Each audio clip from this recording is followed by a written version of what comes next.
I'm Adam Pascarella, and welcome to episode 39 of The Power of Bold.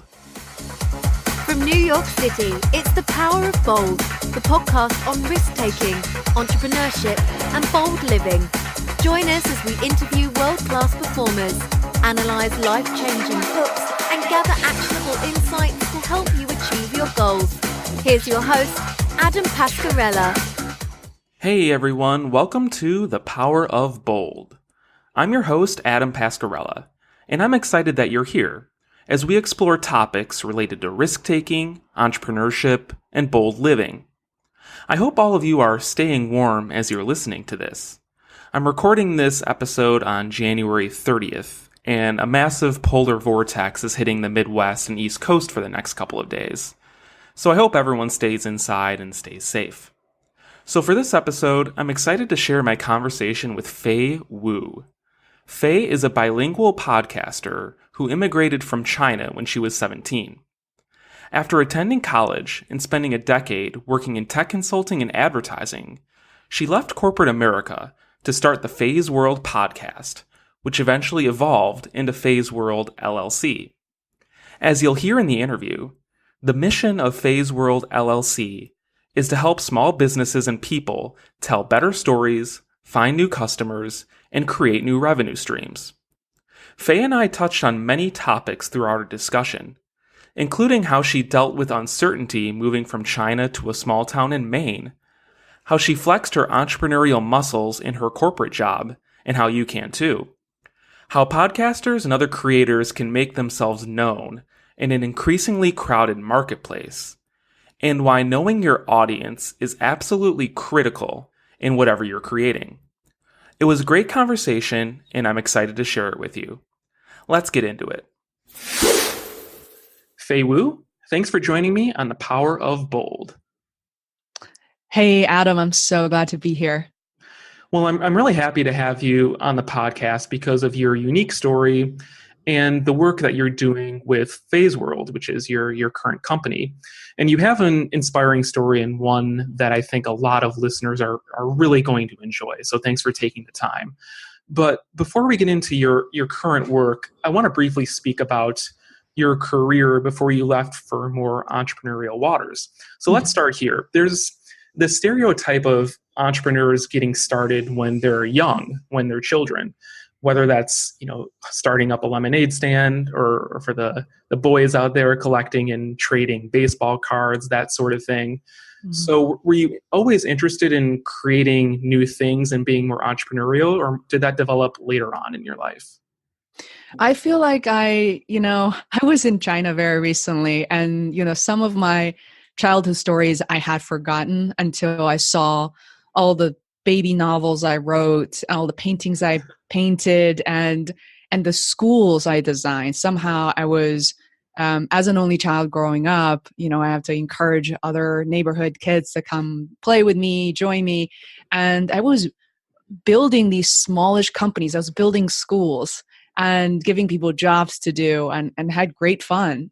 Back then, the way I grew up was without smartphones or anything like that. I certainly loved leading teams and just working with people. So that's what I loved growing up. And looking at what I'm doing now, a lot of what I do definitely resonated with those stories back then. So I'm so glad you asked that question. And Adam, there's so much of your journey, I feel like it's very relatable to me as well. Yeah, absolutely. Although I didn't create my own school, that's a fascinating thing. How old were you when you did that? Oh my God. I think I remember very clearly, as I was told by my cousins later on, I definitely did it when I was 12, but I remember recalling even when I was as young as 9 or 10 years old, I was creating schools because I guess I wasn't really happy with the school system and setup back in China. What did that exactly entail? I'm assuming you created the curriculum yourself, but did you also market it, and what else was involved with that? Yeah, certainly the marketing aspects, but even before that, I remember that I was so into fashion design, even though I never really studied fashion or did not major. I was far from it. I actually studied computer science and math and didn't study design or fashion. But I love designing school uniforms. And I look at some of the designs back then when I was 8 or 9 years old. They looked amazing. There was always some sort of designs of dragon and eagle and phoenix and very stylish stuff. And it was kind of an incentive to encourage other kids to kind of dream with me and, to join the school. And in terms of the curriculum, I remember was telling jokes a lot of the times. And instead of sort of focusing on just more books that we needed to read, I remember just a lot of these jokester stuff and people writing their own jokes, almost like running a comedy club of some sort. And some of the kids were truly funny. It was almost like an after school program, because in China, school is very serious, which I can tell you more about it. So it was never like I could do this while I was in school. It was something that I had to do after school or over the weekend with other kids. It's interesting. So the school itself was the container for other passions and hobbies that you would pursue with you and your friends. And now I think, with the rise of the internet and websites like Udemy and Teachable, you were much ahead of the game there. You had it all figured out before all these platforms started. So I give you major props there. And so you're saying in China, it's very academically difficult. You grew up there, but then I believe you were a teenager when you traveled to the United States. And on this podcast, we often speak about transitions, navigating difficult transitions, and mostly the mental side of that. So making it such a large move from continent to continent must have been challenging on so many levels. But can you talk about how you handled uncertainty in the context of that transition? Sure. The most difficult part of coming to the US at the time in 1999, 2000 was actually getting the visa, because and then that process was absolutely brutal. First of all, I was 16. I wasn't the only kid, but you go to the U.S. Embassy, which is in a place that's, commercial district. It's very chaotic, and your parents are waiting outside, and you're holding this huge folder of supposedly your life story and why you would go and what you'd be doing in the U.S. Then you go in, you wait outside. The line just went on for miles, and you go inside. There another line of hundreds of people, and it's kind of crazy. And then you go up, finally it's your turn. You go up to this little window, and, the officers are asking you questions. You never know what those questions are. And in English, with such a background of just noise, you could barely hear the question. So I just remember that was very difficult in the life that I was used to. I was, a happy, relatively popular kid because I was funny in school. And all of a sudden I couldn't even tell a joke in English. And I think after that, by the way, I have 3 tries. So you only have 3 tries. If you fail all 3 interviews, you're done. Like, you cannot even go back for another year, which will ruin all the plans I had. And I don't even know what will happen to like the school tuition that I already paid for and all that. So I succeeded on the 3rd interview, and most people wouldn't even go for their 3rd interview. So that was the most difficult part, I think. And coming to the US after that, I feel so thankful for that experience, because all the difficulties after the interview made me feel like, you know what, I'm worth it. I worked really hard to get to this place, and let me enjoy it as much as I can. Definitely. And I'm sure you apply that same mindset mentality to the work that you're doing today, just because it was such a seminal point in your life. And when you traveled from China to, I believe it was Maine, which is Freiburg, Maine, from Beijing. The contrast, yes, must have been absolutely astounding. So again, returning to that question, how did you deal with the unknown, at least in the U.S.? Were there any strategies that you apply that were helpful and that you currently apply in your business life today? Yeah. Sometimes I feel like as a 17-year-old at the time, I did a lot of things that I thought I was being strategic, very structured. But in retrospect, I really knew very little in terms of what the outcomes were going to be. There were a lot of uncertainties. And as a 35-year-old now, I feel like I could really look back to and learn a lot from the 17-year-old self, as opposed to the other way around. A lot of people to say, what can you really give how your older self can really teach your younger self. So I think the uncertainties was number one, showed up in the middle of Maine. Actually, I remember it was September, and all of a sudden just started snowing. You'll never see snow in Beijing. In September, usually it does snow over there, but it's much later. And you are surrounded by people that you don't know. You're speaking the language for the first time on a regular basis.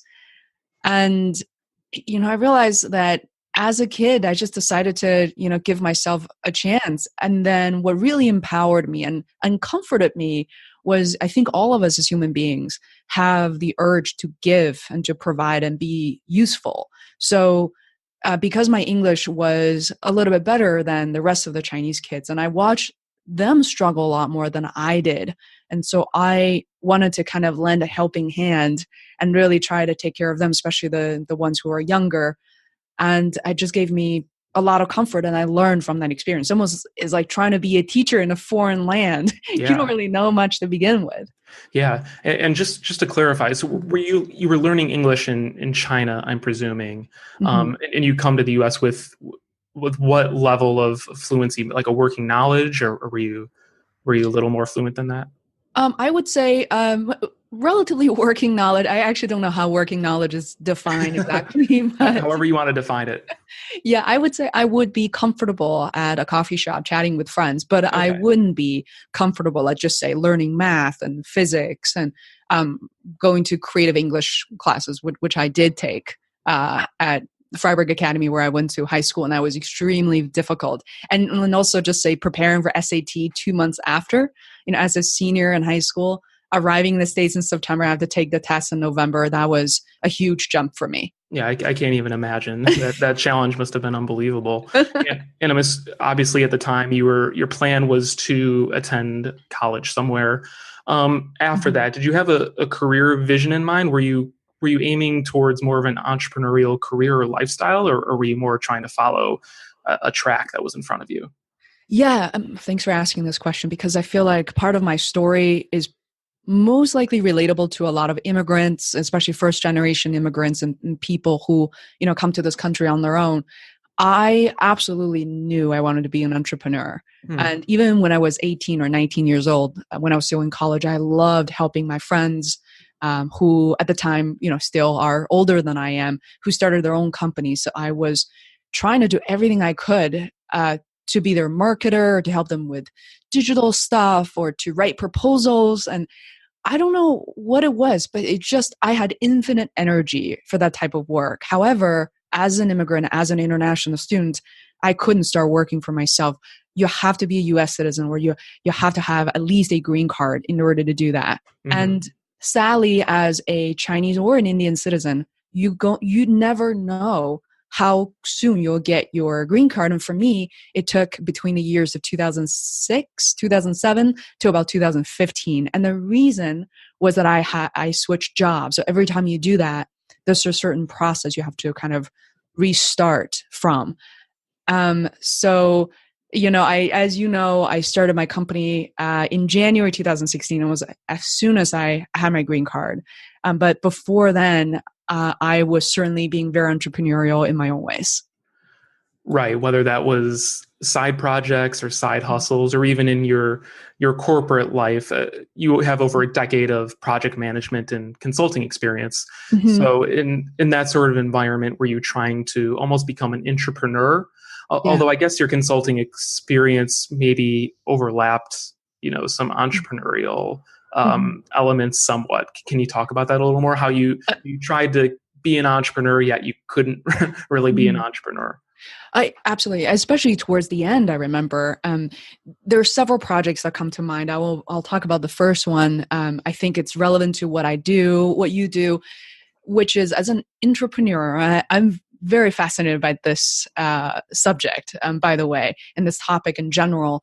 In, I think, 2013, I was with a company called Arnold Worldwide, and it's a fairly well-known sort of advertising agency based in Boston, headquartered in Boston. And I realized there was this urge I realized this, and it kind of is the epiphany for the podcast earlier on as well, that I love going out to lunch with people. When you sit down with people one-on-one and a lot of things come out and they teach you so much about their life, about what they know. And the conversations are always, it was never underwhelming. And I decided to start this thing at the company without really asking for permissions. And I called it Digital Production Workshop because I was working as a digital PM.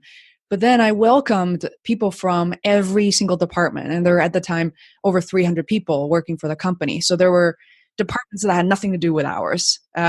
Print, service copywriting, and creative design, and experience design, all these departments. So each week I would gather a small group of people and allow them to present on the topic that interests them as something they learned or something that they're just an expert at. And very quickly, the group grew and the HR team supported me by bringing pizza and drinks. And so every week, on Wednesdays, I remember from 12 to 1, there will be a room packed with people. And we tried different styles of presenting as well. Instead of boring, of following these slides, we made it a little bit more humorous and quick touch. And that was, I think, the beginning of me realizing that I love being a teacher, being a mentor, and I love that forum. Yeah, absolutely. And when you enter the corporate world, it's easy just to follow instructions from your superior or your boss and I guess not go through the motions, but do your job as best as you can. And that's it. But people like you are rare and special in that you are actually willing to resist the inertia, to just sit back and you actually take action and create something. And that moment of creation, I'm sure, must have been unbelievable. It's interesting that you say that because part of me also felt a little bit fearful, not because I didn't think, this thing isn't going to be successful. And maybe just a little bit of that. I want people to have fun, have a good time. But, when you work for corporate America, there's always part of you to say, I'm doing this because I really enjoyed it. Not to mention at the end of every week, every session we had multiple presenters. So all those files are in my Google Drive. I own some of the knowledge and they taught me for free. And, what was also difficult is that nobody else was actually doing that. And it's just not just isolated to this particular company, but when you try to do something so different than the norm, there are going to be people talking behind your back or questioning your motive. And, sure. That was difficult as well. Yeah, absolutely. I think it's difficult for the vast majority. And say there's a listener out there that's perhaps a college grad, is about to enter the workforce. Perhaps they graduated in December or January. What advice would you have for someone like that is entering their first job in the corporate world, maybe is there for a couple of months and wants to be more entrepreneurial, maybe wants to start a small project or whatever in their office, yet maybe is feeling some fear that, hey, it's not my place. Like, what am I doing? Am I being too arrogant or hubristic here? What advice would you give for those people? I would say the easiest first step is to take people out to lunch because everybody, people say coffee's fine too. And is maybe easier. I didn't come from a culture of drinking coffee every day. So lunch and, find interesting places to go to. And obviously the purpose isn't just to have lunch. It's one, taking that first step to reach out to people. There are, because you worked in law, I'm sure you know that people sitting 5 feet away from each other and don't know anything about one another, never even spoke face to face, and it's kind of facing the computer all day. So, and I would also say, reach out to the people who you don't know, not even on your team. So if you work in digital marketing, I want you to consider reaching out to people who are not even in your department. And maybe somebody from IT, maybe somebody from finance, somebody from the legal team, and learn what they have to offer. And it's fascinating about the stories you're going to hear. And it will be totally unexpected, unscripted, unexpected. And I would say once you get past that, if you have sort of tenacity or the interest to start your own group, it could be so small and it never even have to grow. It could be just 3 to 5 people. Each week you sit down and, kind of a little mastermind within your company to talk about the things that you're learning, you're doing. That would be amazing. That's all great advice. I'd highly endorse everything you said. I wish I knew some of these things before before I started my first job. After college, before I went to law school, I worked in the media industry, and some of these things would have been especially valuable. The one thing I would add is, at least for me, joining a sports team or joining some after hours Oh, yeah. team athletic opportunity is super helpful in my experience. People just let their guard down. Mhm. They're more willing to talk to you. It doesn't even have to be about work. It could be about anything. Your bosses and their bosses are more approachable. So I'd highly endorse that. I think And fitness, yeah, you know what, Adam, I'm thinking like fitness is so important because even goes beyond learning.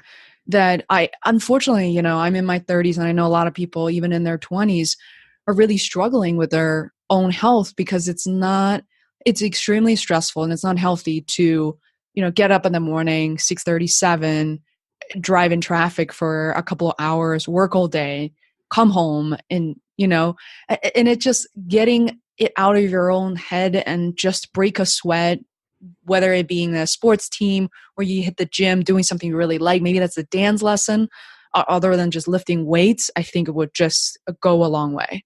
Yep. I'm with you there. I'm with you. Mm. And you were in the consulting project management field for about a decade, and like you say, once the legal implications were handled, getting the green card, like you said, Mhm. you started Feisworld LLC. Can you talk about what it is for the listeners that don't know? And particularly, I like to ask you why you chose podcasting, why that spoke to you over other things. hmm I had a brief moment in life when I was 16 to work as a DJ, as a radio show host in Beijing, China. I was very privileged to do so. And at the time, that was the only venue where you can actually work as a broadcaster, right? Because you couldn't really have your own podcast, even though I read an article said the podcast has always existed since the 1960s. But at the Oh, time, really really? wasn't. Yeah, it was a concept that existed, but in terms of how people did it,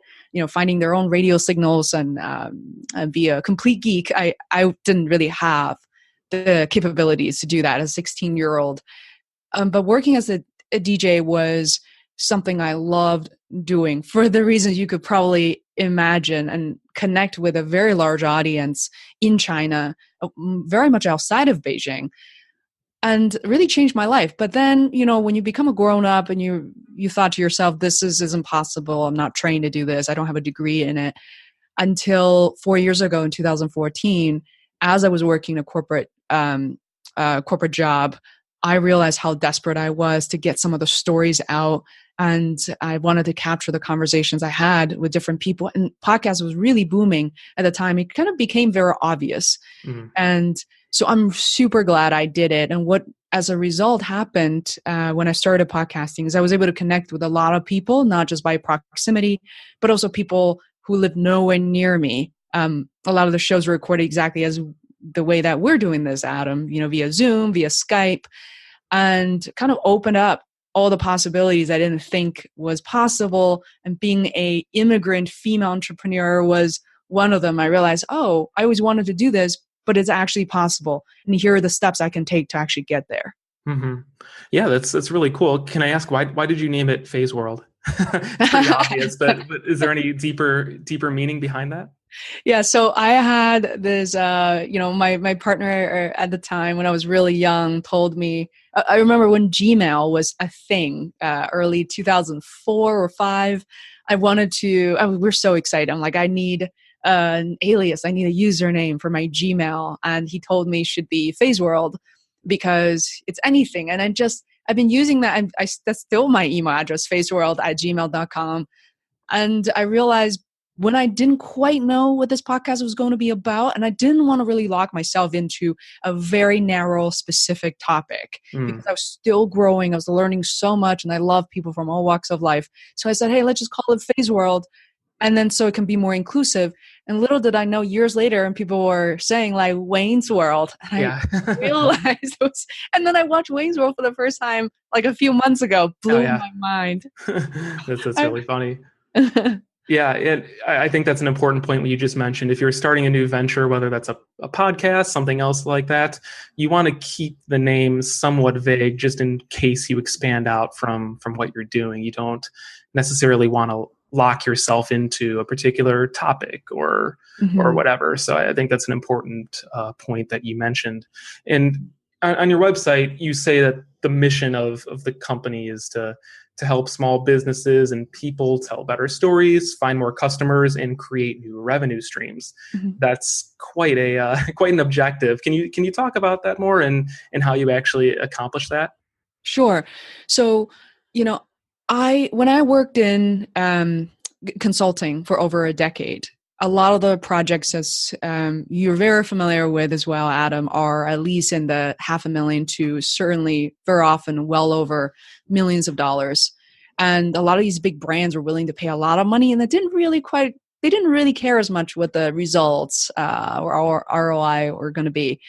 But I realized that I could leverage those skills and really make a huge difference in mom and pop shops, in individuals. And lately, I notice the trend of a lot of people trying to work and become freelancers. So that's part of my agenda I've been focusing on, is to help people kind of transition from full-time to working as a freelancer. Hmm. For example, I'll be a little bit more specific in case some of your listeners, let's just say, aren't native digital marketers.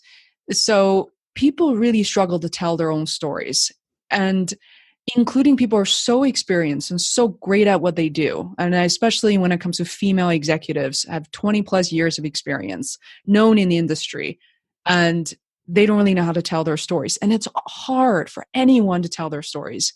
If you are a humble person where you feel like a lot of people these days, they've done so many different things and they don't know how to tell a cohesive story. They can only maybe tell one part of their stories. Mm-hmm.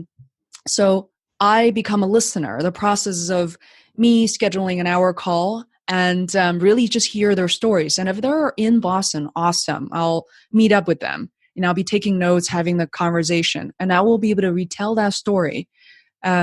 Potentially, originally when I started, was to put together a website with clear services and product offerings for them. And I wouldn't say designing a website is necessarily the first step for everybody.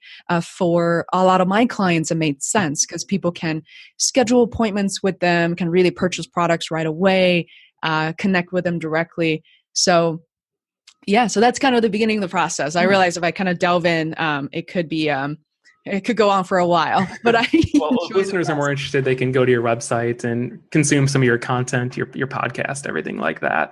But what you're speaking to is really important, and that's the fact that these executives, your clients, need an objective perspective into their stories, and you provide a really valuable service by doing that. And Mhm. I would like to just speak about podcasting or creating in general. So for my podcast, I had an episode about how to start your own podcast itself, and I presented some of the basics on getting started. So I'm Mhm. happy to be speaking with a fellow podcaster, and we could speak about this more. The one thing that interests me about podcasting in general is that the market may not be totally saturated yet, but Mhm. there are more and more podcasts out there. The long tail is getting filled, and I think it's for first time podcasters, for beginning podcasters, I think it's difficult to cut through the noise and really get your name out there.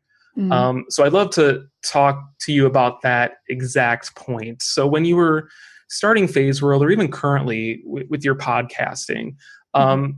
did you, what's your marketing plan? What bootstrap marketing tactics do you follow that have been successful and that first time podcasters can apply? Sure. I mean, I'm I realize there's things I learned along the way that I wish I knew back then. But one, as you mentioned at the very beginning of our call, I really appreciate you saying that there are mistakes you have to make, there are things you have to learn. You don't even know what you don't know yet. Yeah. So I think people really have to realize that instead of reading the overnight success stories, instead of thinking Joe Rogan's 30 million download podcasts or Tim Ferriss are the only way to go, or otherwise, what's the point of doing it at all? I think those are the examples that actually send the wrong messages to, unfortunately, the majority of the creators out there. So I would say, the strategies that are working for me now, speaking of just now, Feisworld is very broad. We interviewed people from all walks of life. That actually worked pretty well at the beginning, but then I would say within 6 months to a year into podcasting, I realized we didn't have the edge anymore. The downloads started to drop. People didn't really know who I was, what the show was really about, because for example, there's one category of the stories I love, which is the Cirque du Soleil artists. I made friends with 2 people, and the next thing you know, I was friends with 20 of them. And I was going to a lot of the shows, interviewing directors and producers. I was over the moon. Wow. And then what I did as a result is I interviewed a bunch of them. And there was a mistake, let's just say, I made, was to interview exclusively Cirque du Soleil artists and then release all these episodes in a row. And what happened was I lost some of the business listeners, the people who weren't as interested in cirque art as I was. What I could have done is to space them up a little bit, and which is something I'm doing now. I may have mini episodes in between the interview episodes. And then you want to give the listeners kind of a heads up if that's something you're going to do to drastically change the format that you once had. I would also say 2 things. Think about who you are. I think we as creators, as podcasters, underestimate who we are as people, because we always put so much emphasis on the guests. And at the beginning of my show, I was letting the guests talk like majority of the time until listeners told me that they didn't know my story and they wanted to hear more from me. And so, definitely make sure you don't get lost in the conversations. Your opinions matter just as much. And your journey, whether you are someone born and raised in Beijing and came to this country, as a story, I didn't think it would interest anybody. So I buried it for a long time. But those are the stories that actually drove more listenership of people relating to me. First of all, I think it's interesting. The people I'm referring to aren't necessarily all Chinese and from Beijing, but they are generally, immigrants. They're female immigrants as well. They're from around the world who most likely, had very different upbringings than I did, but there's something in my stories that resonated with them. So those are the things I feel like for new podcasters to not overlook and really embrace. Mm-hmm. The one thing that really stands out to me in what you said is the fact that you just need to know and listen to your listeners. They may have some insights about where your show should go or should head that you may not have necessarily considered. And so listening to them, whether that's directly contacting them or perhaps even putting out a survey and seeing what they say or connecting on social media, is really important. But within that discussion, I think it leads to the debate of whether you should listen to the market at the expense of your own creativity or your own vision. And for that question, how would you answer that? What are some things that you should think about when trying to straddle both of those things? Yeah, you should not. I mean, that's my personal opinion, that you shouldn't just listen to the market. Yeah. And the reason is because, I mean, not only for podcasters, you look at movie stars, you look at singers, and there are a lot of successful singers out there today. All their songs sound exactly the same. And the reason is because they know what sells. Like, people who want to listen to this type of music or want to listen to something very similar to that, a lot of the fans are that way. It's not because they're simplistic. It's just people have certain expectations. And if they want something different, they might go to a different show or different musicians altogether. So I think as a creator, and this part is really hard and is really vulnerable, is that we have to confront ourselves and our own ego to say, we want to look at the download numbers. We want to know that this content is resonating with people. But at the end of the day, why are you doing this in the first place? For me, I have to bring myself back to 2014. And for you, Adam, I know you've been doing this for a year and a half, 2 years now. I think you have to revisit that earlier self and what got you excited or got you in this business in the first place should still be relevant.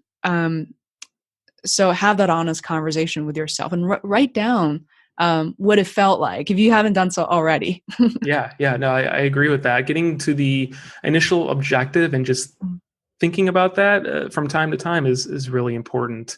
Mhm. And one thing that you mentioned is we talked about download numbers. You just mentioned that, and you argue that you can make a living at podcasting without counting the downloads. And I don't know how many people go into podcasting to not necessarily make a rich, but to make a good living.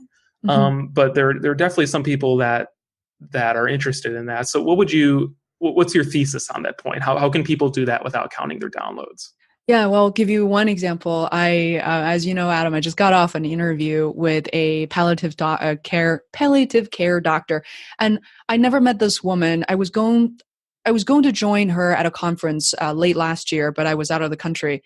And as soon as I got on the call, before we even started speaking, she said, "Fei, I need to work with you on a couple of projects, but let's schedule a different meeting because I don't want to take up time here while recording this." And she reiterated that point of hers at the end of the show just to make sure that we meet up, and we start making plans.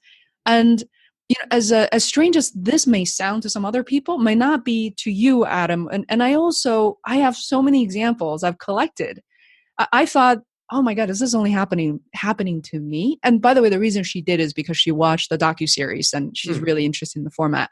Could be anything that you're offering as a podcaster, that the fact that you're running a show, you know how to launch one, you have a story you're telling, and maybe other services, consulting or coaching that you offer on your website. And so I reach out to people that this wasn't just something that's so unique in my situation. Recently, I learned the podcasters within my alt podcasters group are getting book deals. They're getting speaking engagements. I mean, these are above beyond what I have experienced myself. So I think those are incredible. Mm-hmm. Did I answer your question? Or can I dive in a little deeper? I guess if the listener is, or say there's a listener out there that says, "Oh, that sounds great. I want to get a book deal and a speaking deal, but I just don't have the platform to start out." And even after I, release a couple episodes into the internet and I hear crickets, that just seems so far away. What would you say to those people? How is it possible for them if they don't have a built-in platform already? Not saying that it's impossible, but how can you do it? Yeah. So number one, people who want to start their own podcast or their own YouTube channel, whatever they're doing, step one is obviously not to just quit your job without a plan. No clients whatsoever, and said, Fei says this is feasible. Let's just see how it goes. I'm sure very few people are actually doing that, especially the ones with, family and kids. I would say be intentional when you create your own platform. Feisworld is not very big by any stretch of imagination. Not at all. 4 years later, today, still not. And I feel like my story is really relatable because I find John Lee Dumas and Tim Ferriss not to be very relatable. I mean, I do enjoy and appreciate who they are and their content, but our platform is very small. I am intentional about reaching out to people because, yes, on one hand, this woman, this Dr. Jessica Zitter, talked to me directly. She's very forward. She's a doctor. She's gotten to this point of her life because she is vocal and very forward. But not everybody you speak to will be that way, just personality-wise. So, for example, my first few clients were me reaching out to them after I've done some research. One example that came to mind was the Atherton twins from Cirque du Soleil. They didn't ask me. They didn't know much about me as a digital marketer. But for me to look at their website and realize that, wow, their potential, this is not a good reflection, not an accurate reflection of who they are. They could deliver so much more. And this could open, redeveloping a website could really open up a lot of opportunities.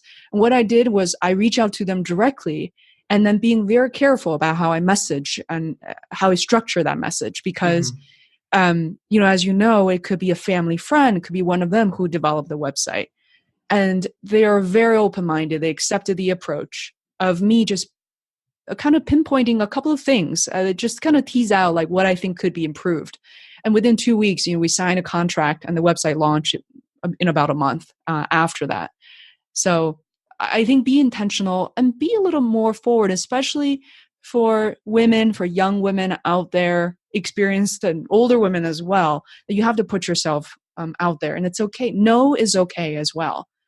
No can actually be very helpful when you hear from other people, because you don't have to guess, and it's maybe a no for now, but a yes later. Yeah, absolutely. I agree with everything you said there, especially the last point. As a Mm-hmm. podcaster, you're pitching people to be on your shows, and Yes. a lot of the time you don't hear anything, and that ambiguity can be especially frustrating. So that's important. So one thing I did want to ask you is, you say that for podcasters, especially in the US, we all focus so much on iTunes and Mhm. winning market share out here, perhaps in Europe as well. But there's an entirely different market, a big one, Mhm. perhaps the biggest that we should Mhm. be getting into. Yet we don't necessarily know how to do that. So how can beginning or even seasoned podcasters listening to this get into China? What's your insight on that? Sure. So the platform is very open. The one in China, the biggest podcasting platform in China, is called the Himalaya, start with an X.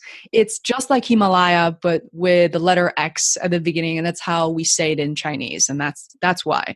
So Himalaya.com, it currently has over 500 million listeners, just this platform alone.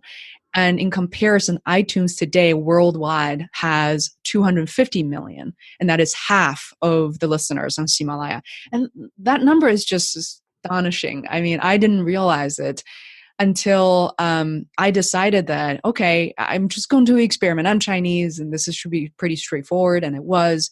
And I basically recorded a bunch of videos and created a very nimble course, pretty raw, still is. And I call it, the course is called the Reaching Billions. And it's on my website, Oh, cool. feisworld.com. It's easily findable. But basically, it's a series of everything's free right now. We'll have a paid version later on this year, and we'll help you basically launch your show on the platform, and all the requirements that it will take to kind of get there. It's a little bit more complicated than iTunes, I would say, because it's in a foreign language and it feels foreign. But once you get past that, I think you will be glad that you did it. Yeah, absolutely. And I'm going to check that out very soon after we wrap up this episode. All the links you mentioned will be in the show notes for this episode. Just to wrap up here, a couple quick questions here. One Sure. of the things that I really enjoy about creating a podcast and just creating in general is that there are so many serendipitous things that can happen that you never even dreamed would happen if you didn't take the leap and actually create something. And we alluded to some of your experiences throughout this interview, but can you tell the listeners maybe the coolest experience or thing that happened to you after starting Feisworld that you would have never dreamed would have happened? I would say would be not probably, but definitely the documentary that we shot last year in 2018. Um, and it was an effort at the time for us to realize, wow, there are stories, and our podcast has always been audio only. What if we take it to the big screen? What if we try to just figure it out and shoot a docu-series, which is basically an episodic documentary? We were so drawn to, as a team, Feisworld production team, we're so drawn to all these amazing Netflix and Hulu docu-series, and out there, it's just so beautifully shot, and you can see these interview formats. So we did it last year, and we're in post-production. The series will probably come out in about a month time. Oh, cool. That's so awesome. And I love hearing those stories, just because if you have started a podcast or a startup, whatever it is, and you're kind of in the trough of despair, things aren't really going the way you envision, hearing these stories fires me up, at least. And I hope it does for the listeners that are in that position right now. And so Fei, I always ask my guests one thing that they can do immediately after the episode ends to implement some of the insights discussed. And I would like to ask the same thing of you. So what's one thing right now that listeners can do to perhaps start a podcast, or perhaps take a risk in their job, wherever you want to go with this? Yeah, I would say create something, anything, and put it out there. And if it means it's a podcast, don't even worry about iTunes and submitting to Apple Podcast. there are endless tutorials on that, but just hit the record button. Maybe it means anybody has a smartphone where you can just use your computer. Record something that you can just say. You can just be a monologue. Lock yourself in a conference room and just do that. If you have a friend, have a colleague you respect, hey, let's experiment with this a little bit. It's not going to go anywhere. You can just keep it to yourself, but record it. And if it means you want to write something to express yourself, publish it on your own blog. If you don't have a blog, go to LinkedIn, open up Facebook or Instagram, write something and just put it out there. Just pour your heart out. Is it about building the habits? Like you said, in almost any scenario, you're not going to use the first edition of whatever you create. But the point is that just to get in the habit of putting yourself out there and creating something new. Yeah, absolutely. Seth Godin says that there's not one harm in writing and blogging every single day. And I love what you said, Adam. So instead of recording one thing for 5 minutes, you can record something that, using podcasting as an example, you can record something on your phone, just you talking, maybe during your busy commute to work, right? Nobody's there, and just record it every single day. And at some point, you're going to be so proud of it. You want to publish. But even for now, you feel like I don't want to put anything out there. Just have the things in the can, and you're going to appreciate that later. And I really hope to see that. If any of your listeners have published something, like to share with us, I would love to see it. That sounds great. Yeah, I invite the listeners to definitely do that.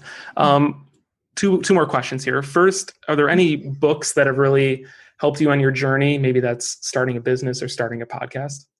Yeah, there are a couple of books I would mention. One is When You Feel Stuck, is Seth Godin's very kind of a book, kind of a graphic book, which is really easy read.